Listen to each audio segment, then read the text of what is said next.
Hello, so this video is going to show you how to create a PayPal buy button. So once you've clicked on the business setup from the tools section on the home page, you'll be taken to this page. So we want to choose option B, create payment buttons using PayPal. We then click on one, create payment buttons. And you'll then be presented with this page. So in step 1, we're going to choose a button type. So it's on buy now, so we need to leave it as buy now. And here is where you enter your item name. So in this case, it'll be window cleaning service, for example. And you can put an item ID here if you just want to track which payment is which. So you can put a number here if you wish, like 01, for example.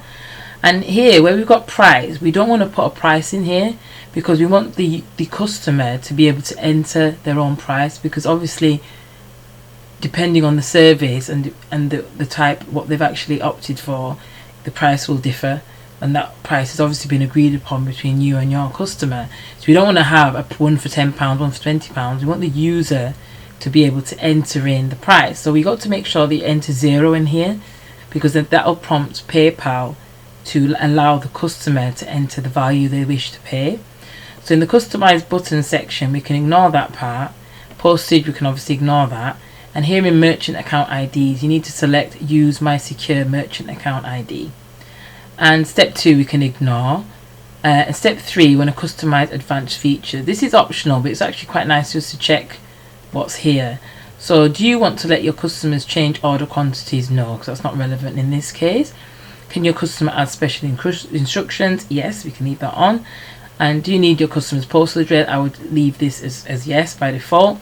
And here, I would actually enter the URL for if a person cancels, it takes them to the contact page. So if there are any issues or had any problems, they can then enter into their details on the form. They can get in touch with you.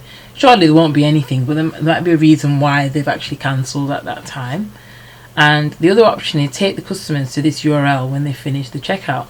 So obviously when they've paid, we don't want to just take them to the home page of your site. We want them to thank them for their payment.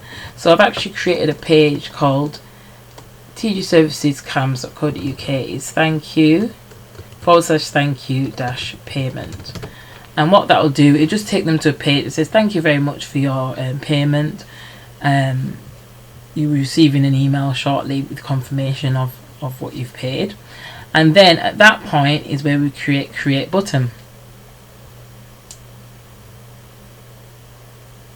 So this is the code that we need to integrate the buttons onto your website. So in this example, we've got some code here, so website code. So we want to copy this code, and I would also like the email one as well. So if you could copy them both and send them to me by email or in the Google Doc, you can paste it in there. And that's all we need really for creating a PayPal buy button. Thank you.